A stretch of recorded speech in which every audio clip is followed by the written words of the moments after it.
Hi guys! Welcome back! So, ayan na po yung ating adobo. Malapit na siyang maluto. So, ayan po ang kanyang itsura. So, ipakita ko sa inyo po kung ano ang itsura ng aking adobo na mayroong itlog ng pugo at patatas.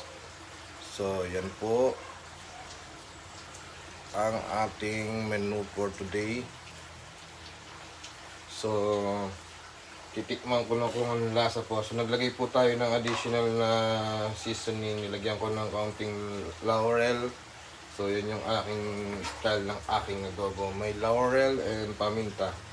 So, titikman ko kung maalat or kulang sa alat.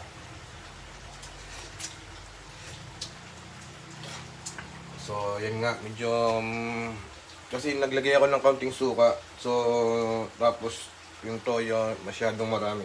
So yun ang technique ko, nilalagyan ko ng counting sugar, ang brown sugar para sa adobo, pang balance ng lasa, ang asim alat.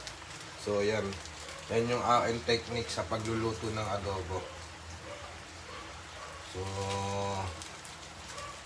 maluluto na siya, tinitimplanan lang natin. Gusto kong makuha yung gusto kong lasa ng adobo. So yan po ang ating adobo menu for today. So huwag niyo kalimutan mag-subscribe at mag-follow sa aking YouTube channel, ang Manglalakbay.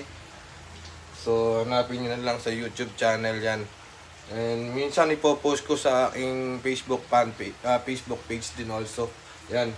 So halagang 200, meron ka ng adobo na may itlog ng pugo at patatas. At siguro pang 2 araw na luto. So yan, maghapon siya po, pang 2 araw na ulam para sa isang tao. So malaking tipid, di ba? So sa practical, yan ang practical na ano. So kailangan natin magtipid. Kailangan magtipid at magsikap sa buhay upang magtagumpay ang ating buhay. Ayan, so hanggang dito na lang. So almost done na, almost luto na ang ating adobo. So hanggang dito na lang. Adios, ciao, bye. See you in the next video.